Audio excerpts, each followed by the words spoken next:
Water. For survival, there are few things as vital as water. This water's not going to do me any good at all. Not if I want to actually drink it and live.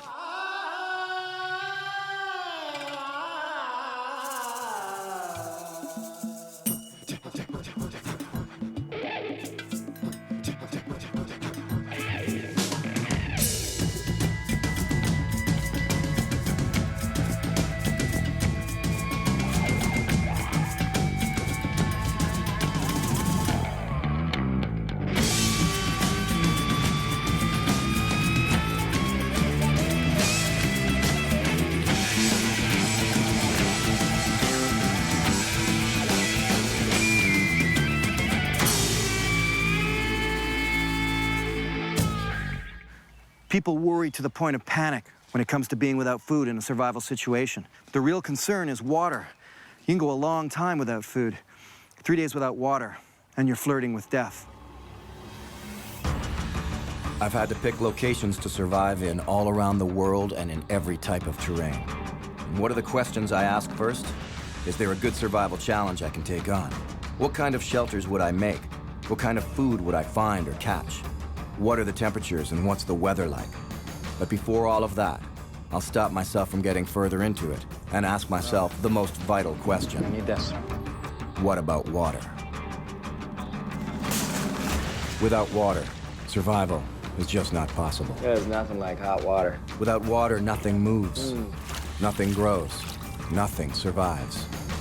For the next hour, I'll give you my top 5 ways of dealing with the problem that is water. But first, let's take a look at some of my secrets of survival when it comes to the one element without which no one would survive past a week: water.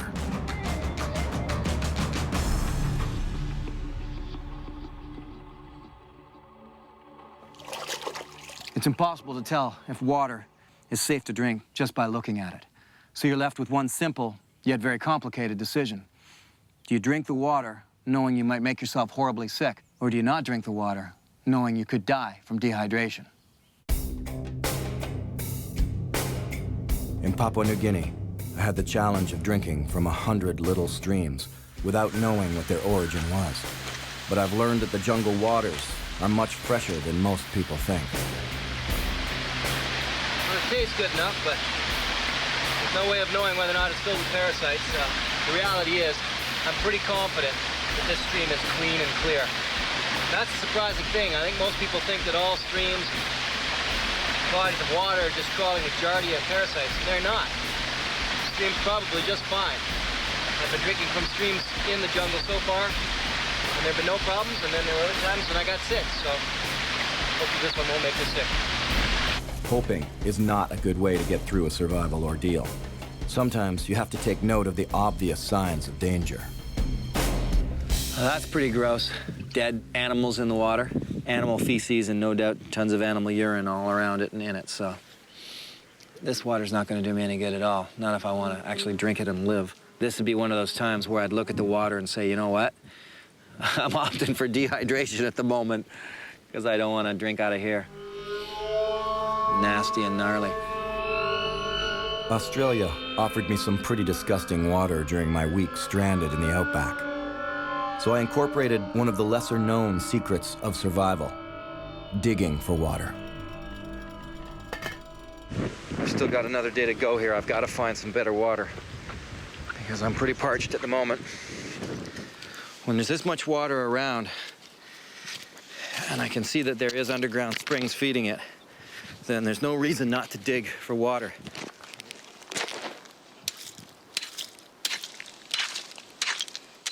Dig down a hole, let the water seep in, let it settle and clear, and at least it is the best of whatever water I can get in this area. And then take that and boil it. You know, what people don't realize about things like cryptosporidium or giardia, other pathogens and diseases you can get from bad water, is that you don't have to drink it to get it. You can just splash it in your eyes, get a little bit on your lips or in your ears from washing, and you can become infected, so you've got to be real careful. The secret here is that water tends to seep and move through the ground And as it does, it often filters out a lot of the bad stuff. So this is definitely a good spot to get some water. Not necessarily this muddy water. So I want to be able to get fresh water out of this. As you can see, it's pretty much just mud. What I'm going to do is dig myself a hole.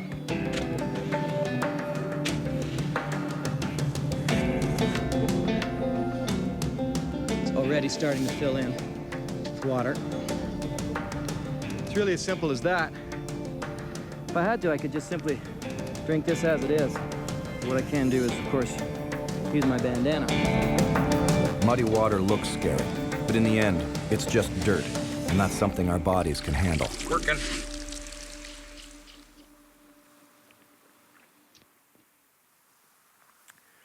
Oh, that ought to clean the system out. In most places on the planet, on most warm nights, dew falls, and an incredible amount of drinkable water is sitting in the form of millions of droplets, just waiting to be collected and used to quench thirst. A little secret like this can save a life. I know it's not much, but believe it or not, that actually works.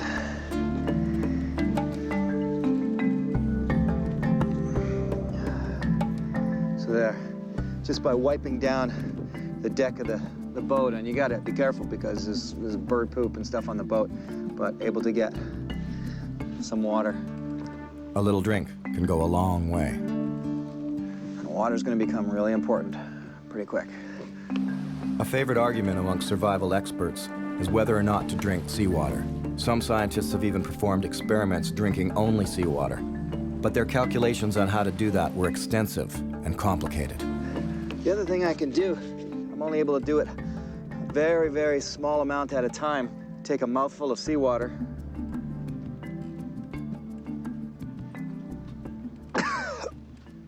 That's disgusting. You can't have too much of this stuff because it's very dangerous to intake seawater. Very, very dangerous. If I take just a little mouthful a day, it actually puts a lot of minerals and nutrients into my body. I would only do this because of the fact that I have some fresh water with me. Without fresh water, drinking seawater alone would eventually kill me. But this next method for obtaining drinking water is no secret. It seems obvious. The secret lies in having a way to catch it.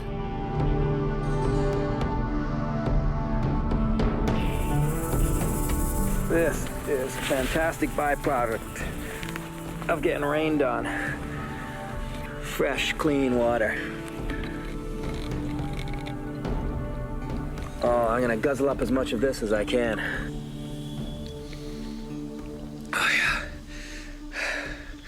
Benefits of rain.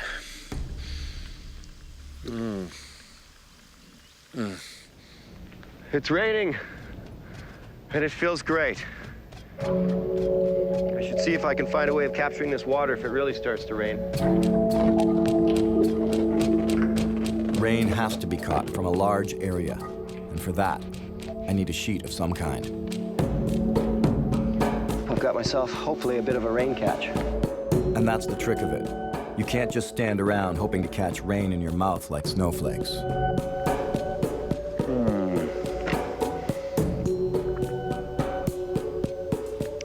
Bonus water.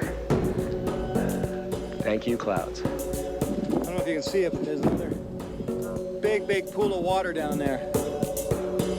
In many deserts, there lies a little-known secret that all of the smooth rocks will funnel rain from large areas into small, concentrated pockets. These were the places that the original natives of the areas came to get their constant water supply. One of the best ways to get this water out of here is actually to get one of those cane reeds and just drink with a straw out of it. The reason that I would drink out of a straw is because I can actually contaminate it with my own germs. So it's best to keep my human hands and face and lips and all that out of the water and let it stay fresh. Yeah. There's a green tinge to it, but that's all right. That's gonna be good. Woo! This is beautiful. Oh, it's cold and it's good. Here in the Cook Islands, I was able to take a bag meant to keep the water out of my supplies and turn it into a bag meant to keep the rainwater in. No matter where I have to survive, If rain is one of my important water supplies, then one way or another, I need a rain catch. And the benefit of it being something I brought with me is that I know it's already clean and free of animal feces and urine. This rain catch is working fantastic for me. This is the regulator. I'm gonna sacrifice it.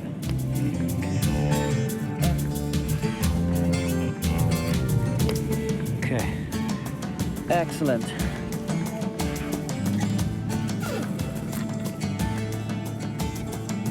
Tastes like rubber, but hey, it's water. Next, I'll count down my top 5 ways of handling the issue of water in a survival ordeal.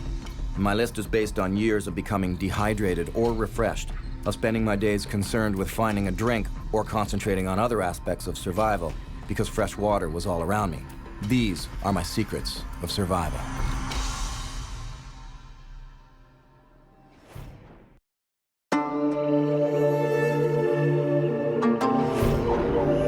There are places where water can be extremely difficult to find, and I have to take matters into my own hands.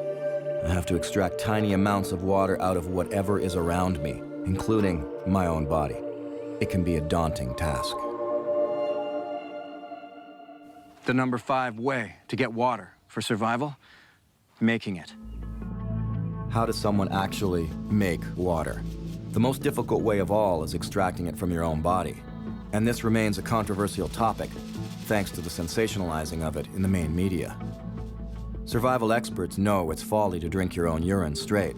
Though it may offer some form of psychological comfort, it does little, if anything, to rehydrate you. In fact, what you're doing is ingesting a concentrated liquid full of the toxins your body is trying to get rid of. The other reality is that once you have come to the stage of being dehydrated and thinking that you can get a drink by urinating into a bottle, you won't have any urine to drink. At best, it'll be a little dribble of tawny brown urine. The secret is to take this last bit of toxic pee and extract from it, through distillation, pure, drinkable water. All right, this is a urine still. Basically, all I did was create a depression to put the cup, and then I peed around that depression.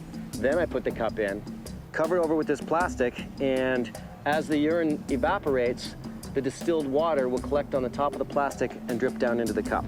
At least, that's the hope. I'm just trying to get the condensation to finish dripping, you know? Down the plastic, let the bubbles of water collect and drip into the cup. Little tiny bit of sand in there, but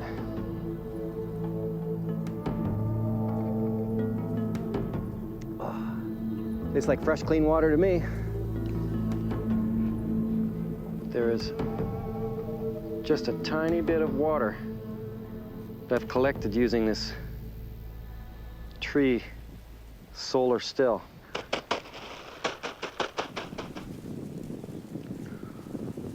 Well, for me right now, it's definitely better than nothing.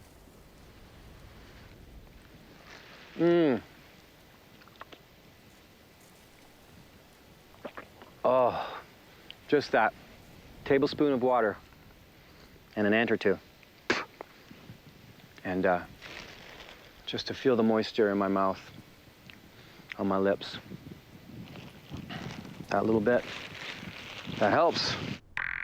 Little by little, from my own urine to tree branches to seawater and palm leaves, it comes down to extracting water out of whatever is around me. But the secret here is heat, and the tropical sun is a good place to start. Here in Belize, I tried whatever I could: green grass, palm leaves, and a gallon or two of ocean salt water. Anything that'll release water vapor once it's heated by the sun, so that I can collect that vapor on the underside of a sheet of plastic and focus the drip down into a cup. A method like this can work continuously, and in this instance, it has the added bonus of catching rainwater on the top side.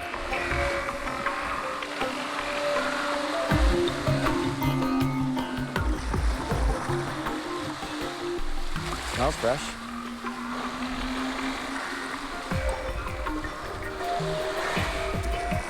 Oh, it's warm, but it's fresh water. Who'd have thought? It's only an ounce, but it's better than nothing. So the solar still does work. It takes its time. That's good. I'm sitting here getting antsy and thinking about things, and I think I just had an idea. There's a lot of junk on this beach. It's just rope and tin cans and plastic and bottles everywhere. Let's see if I can come up with a way to make water. Using the sun is a passive water still. The next step would be finding a way to increase the heat, perhaps even to the point of boiling. If I can then trap all the steam and collect it, it would make a much faster working water still and provide me with enough fresh water to live on. Let's see if I can make a water still. An active water still. Not one that's just dependent upon simple condensation. Let's see if I can make one utilizing fire.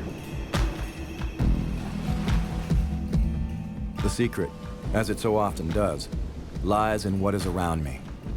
What junk can I find to make myself something useful? For survival, necessity surely is the mother of invention.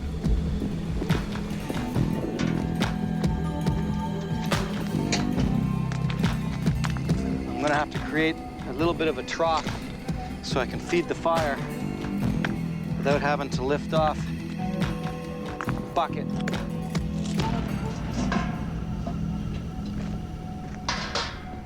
I'm gonna try and get a bend in this thing. Yes, I'm trying to get a bend without crimping it. That should work, actually.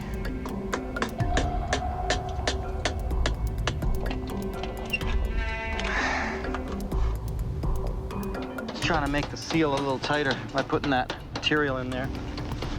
So if you haven't caught on, what's going to happen here, or what I hope to happen, is I'm going to get a fire going underneath this bucket. Salt water will hopefully boil, come out through this pipe. The steam will hopefully cool. I'll have a cooling system down here. So I've got salt water in the jar, and when this fills up with water, that should help to keep cooling the steam down. So fire down in here, heats up the barrel, comes out the pipe, down into that bottle. Cool water down below helps to condense the steam. Hopefully, I get a drink of water. Any survival technique that can work so I don't have to is a good one. Now, I don't know if you can hear this or not, but the kettle's boiling. And short of the setup, and simply adding driftwood to keep the fire going, this method works on its own and helps my very survival.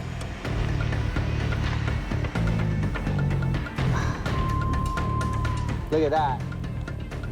That's amazing. That's basically 1 day's worth of distilling and whatever that is, 500 milliliters or so of liquid.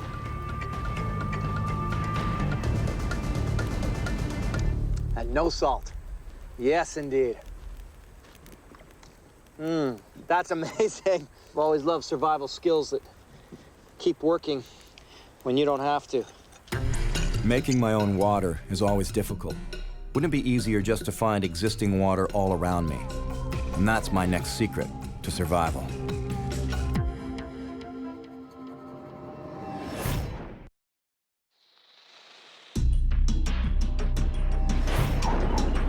Water is key to survival, especially when you know you have a long time before being rescued or finding your way out. Primitive peoples throughout the world have had to travel long distances between water sources, and so they learn quickly where water exists, sometimes in unlikely places, and in sources you would normally never consider as you trudge on past, looking for the next stream. This vine looks familiar. It's just like the grapevine from back home. You know, all habitats have their plants that store water. The Costa Rican jungle is no exception. This is called water vine. The number 4 way to get water for survival, using water substitutes. Plants and trees move a massive amount of water through their roots and up into their stems and leaves, even their nuts and seeds. Knowing which plants can give me enough water to drink is one of my most valued secrets of survival.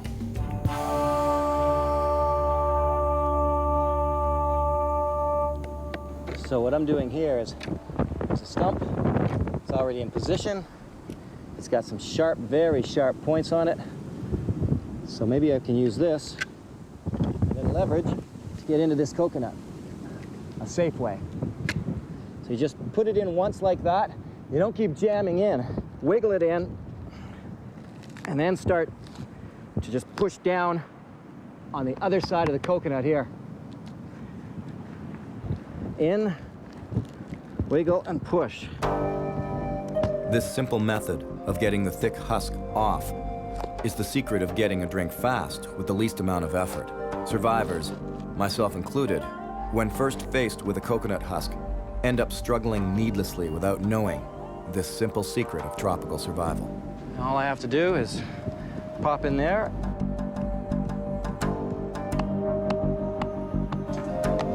There we go. Oh, I need this. Not all of the plant water is as easy as drinking from a coconut. Many of the plants hold great amounts of water, but it's necessary to squeeze the water from them. The secret in all of these cases, of course, is plant identification, something you have to learn from a local expert before finding yourself lost and having to endure a survival ordeal. Bushmen would come and cut into these roots and take the pulp and squeeze the water into their mouth. It feels juicy, feels wet. Oh yeah, look, you see the moisture?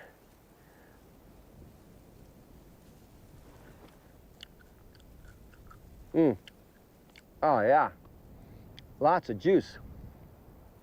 Like I just got a mouthful of juice from that little bit. Most of the water available in the slow-moving and stagnant waters of a swamp are undrinkable, but there's always a drink hidden somewhere. But this is all wet. Right down here where there seems to be a bit of a break. This is water vine. If I cut this vine, it may give me, see it's even wet already just in the cutting of it. Ow! Okay, so that should hopefully start juicing and dripping out. The catch here is that it will take time. The slow drip must be collected somewhere to be enough for a drink. It can do its thing while I'm off trying to affect other aspects of survival, like catching food or making a shelter. This is an absolute lifesaver. There's ants in there. That's okay, that's just more protein.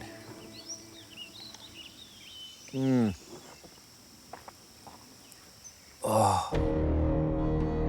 Water from plants has two sides to it. On one hand, too much coconut water, and you begin to get the symptoms of diarrhea, the last thing you want to deal with during a survival ordeal. On the other hand, plant juices can offer more than just plain water. They can be filled with healthy nutrients, as it was in the case of my small island in the South Pacific. With some preparation taught to me by locals, I end up with a drink that is one day destined to be sold in health stores everywhere. All right, this is gonna be good. Now, those roots that are like that, there are hundreds of them on this island. If I can get maybe 3 or 4 of those a day and drink this healthful liquid, it's really good for getting liquid into my system, and it's excellent for the heart.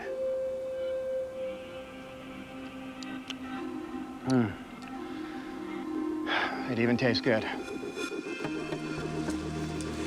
All right, Bob's getting a good drink of water here. We've got little pockets of water in the sphagnum moss, and there's 2 ways of doing this. Either you can take the moss itself, squeeze and drink,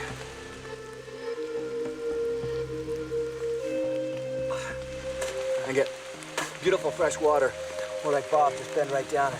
You gotta, now you'd think that this water might be stagnant or even bad, but it's not. It's all fresh rainwater, just been collecting here in this sphagnum moss, nice and clean. That tastes good? Oh, it's fresh, beautiful. In a case like this, the moss not only acted as a rain catch, but it'll hold this water with it available to be squeezed out for weeks. Water from plants and trees is never an obvious thing. Like knowing which plants you can eat. It's something that has to be taught by local experts. It's as simple as that. It's just a chop off of the vine and the water just comes drizzling out. And even using bamboo for the container. You've got to chop both ends of it. Otherwise, if you just chop one end and wait underneath it, the suction holds the water in. This way, with this vine, you chop both off and all the water drains out.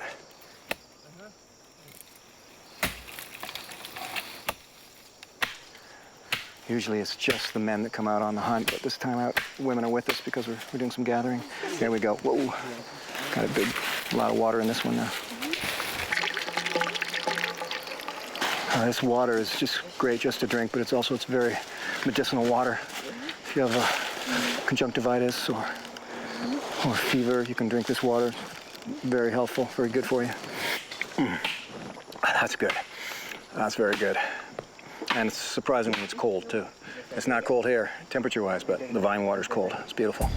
These methods can be great for getting a drink of water, but they require strong knowledge of local plant life acquired from people for whom the secrets to survival are just part of everyday living. Sometimes, there's water all around me, so I can get a drink easily enough.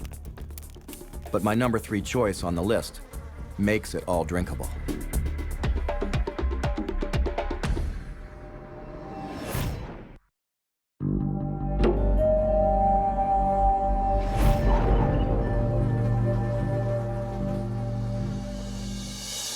This water, I mean, it looks awfully scummy.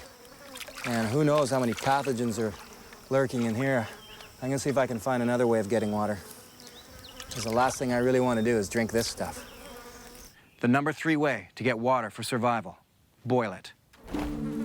Survival instructors who've seen my work often implore me to please boil all my water. Well, the truth is, it's just not always possible. But they're right. Whenever it is possible, boiling can make some of the most disgusting water safe to drink.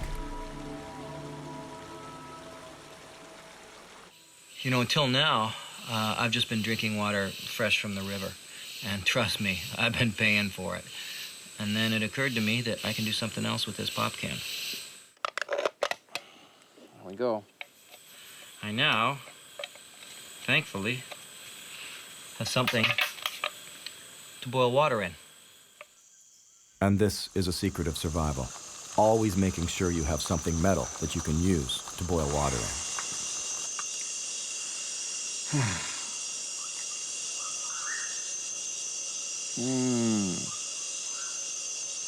Oh, wow. Nicely boiled water. Oh my God, that makes you feel human again. Survival instructors don't like to admit this next point, that you don't really have to get a rolling boil or let it boil for 5 minutes. Pretty much everything you want to kill is dead by the time the water simply begins to boil. You just have to get used to the fact that you're drinking possibly hundreds of little dead bodies of who knows what. Well, I've tried this before, and I've actually burned a hole through the bottom. No surprise there. But I've also had it be successful for me, too. I was down earlier washing my hands and my face in the stream, and you know, that's all it can take sometimes to get giardia. And in these streams, there could be giardia or cryptosporidium, so I want to be real careful. So I'm going to attempt to see if I can boil this water in this water bladder here without burning through. In theory, it should work. The secret here is using plastic that's thick enough, and then making sure that the flames don't lick up the side and onto any spot where there's no water on the inside. This is why a metal pot is so much better for survival.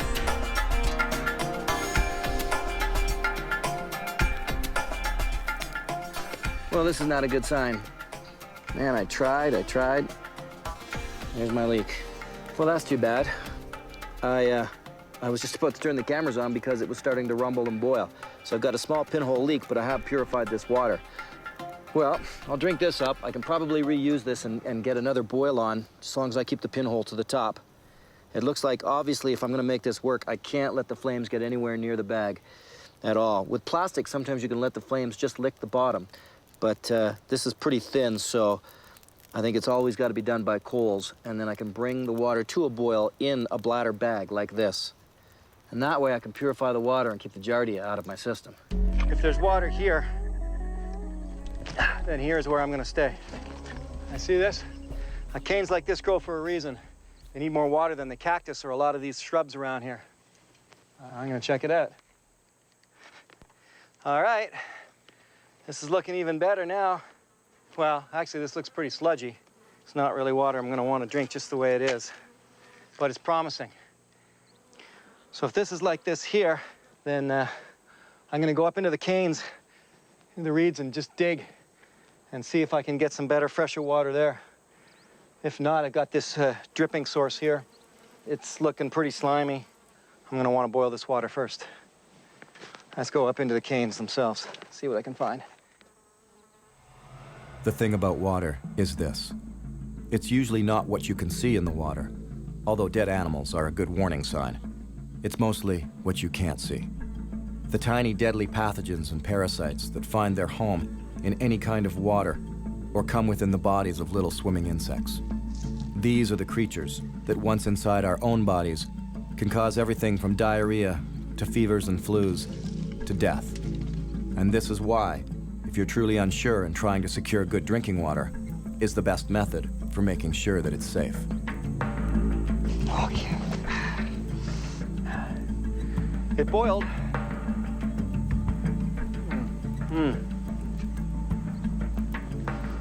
Wow, that's good. First of all, it's good just to have boiled water. When you're out in a situation like this, you go so long without anything that's ice cold or anything that's nice and steamy hot. So to get boiled water is already a godsend.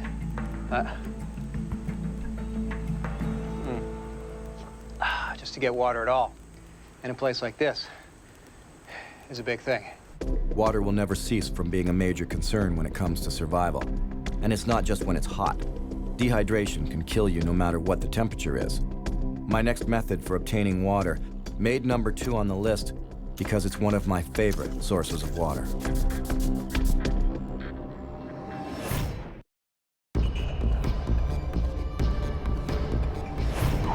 My biggest concern, of course, is the cold. Of course, I've got to see about getting some food, and I can rehydrate myself just by eating snow for now. Everyone says, don't do it, don't eat snow. Well, I don't have any water, so I'm eating snow. The number 2 way to get water for survival: eat snow. I've read the warnings in survival manuals such as, you'll cut your mouth membranes, it'll cool you down too much. Well, both of those things are true about eating snow, and the cooling down warning is important for when it gets later in the day.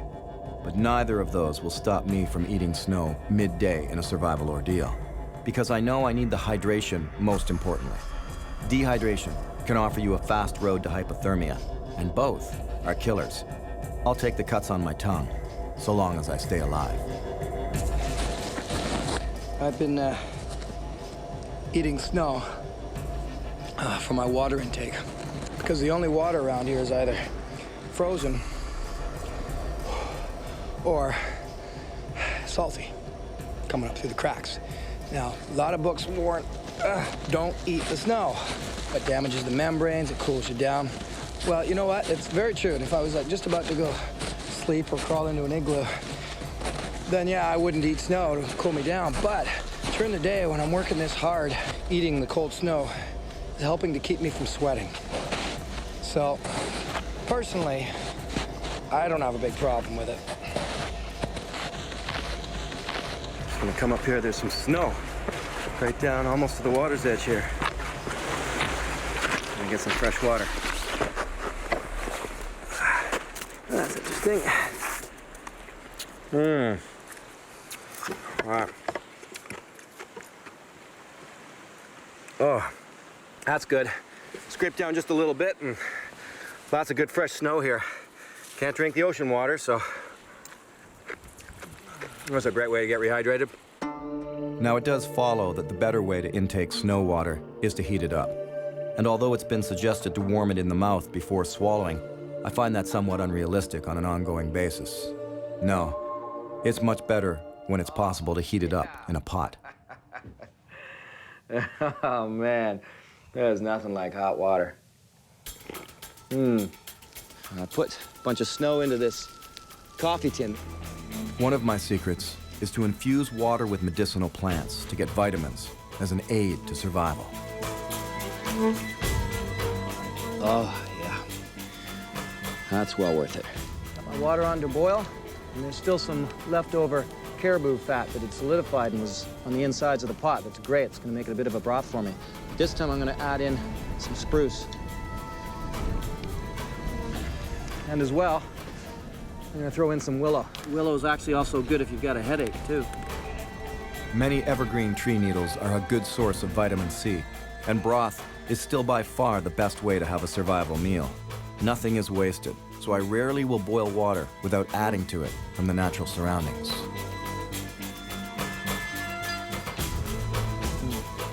This has got some residual caribou broth in it, spruce needles, and willow twigs. And it's healthful, and it makes me feel fantastic. That's all I can say. I'm gonna throw a couple of spruce twigs into the water. There's vitamin C in evergreen needles.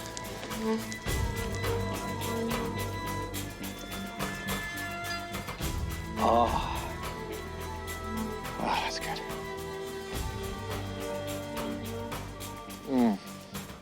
Wow. I can taste the spruce needles in the water. A little turpentine-y, but it takes the blandness out of it just being hot water. Oh, it's so important to rehydrate. This is a perfect blend of the old meeting the new. Come over here and chip off. Piece of ice is thousands of years old. That'll do. Perhaps there is nothing more pure than water that is locked within an iceberg. The Inuit know that the ice from the icebergs just make the best tea. I drink a lot of tea here. Now this would normally be a fantastic find. Not necessarily so in a place like this. Let me explain why. Normally I'd be quite thrilled to find this much snow because it would represent for me some great fresh water. But here in the Colorado Rocky Mountains, these patches of snow that are left behind in the late spring and early summer, if you see a red kind of watermelon colored tinge to the top of them and you eat that snow, you're in for some serious stomach and bowel problems. Not quite certain what it is, whether it's bacterial or fungal, but I'll tell you, it's the one thing you do not want to eat out here is snow with a slightly red tinge to it. It will make you sick for quite a while. One way to get around it, if you really must, and it's the only way to get some water for survival, is to simply get rid of the top layers. Get away from anything that looks like it might have color to it. Oh, yeah. Oh, man. Cold water in a very dry place. That goes down nicely. So what would be my #1 way for obtaining water for survival? The answer lies within what's the easiest, because reducing struggle is one of the greatest secrets to survival.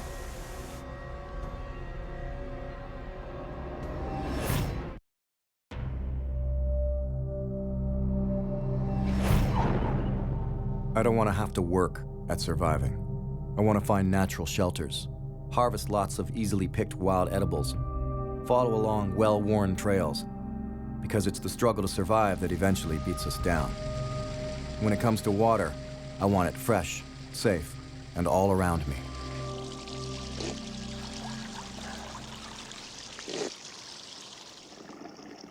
Staying hydrated, just vital in the winter bush. It's hard to do.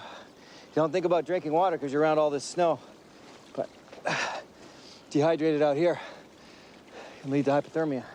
The #1 way to get water in a survival situation, finding it fresh. This was a no-brainer for my #1 method. If I can stop when I need and drink copiously from fresh available sources, I take out of the survival equation the need for water. I remove that constant concern that I'll dehydrate and end up with painful, debilitating migraines.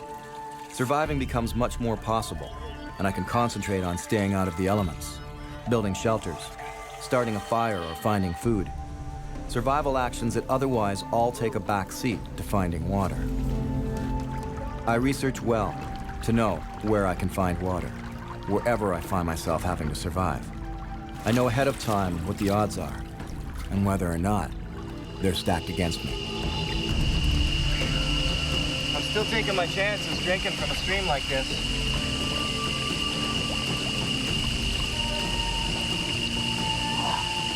Yeah, but that's good.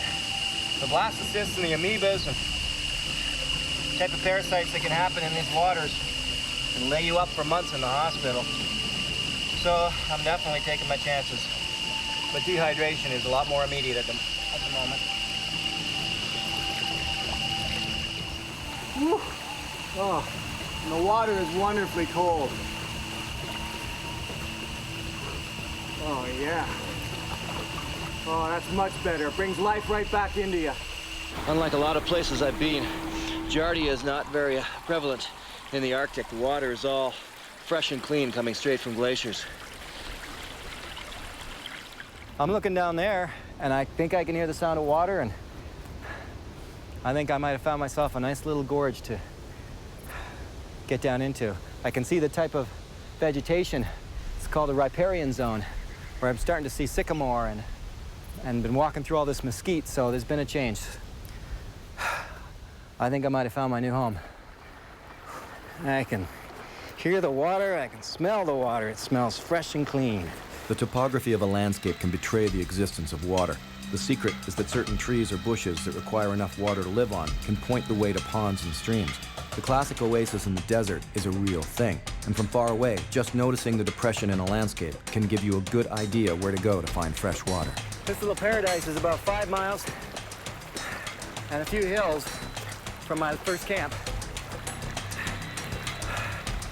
And of course, because I have too much camera gear, I had to hike it twice just to get all the gear here.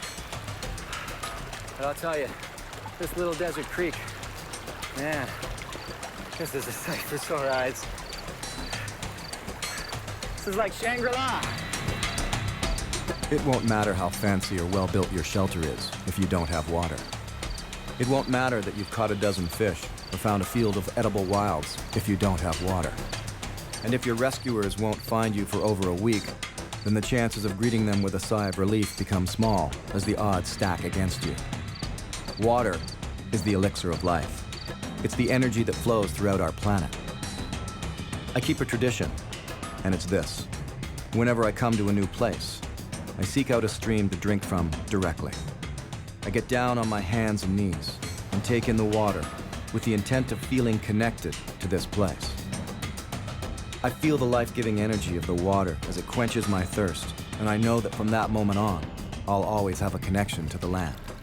Because the energy that flows within it and keeps it alive is now flowing within me Cold and fresh. and becomes my secret to survival.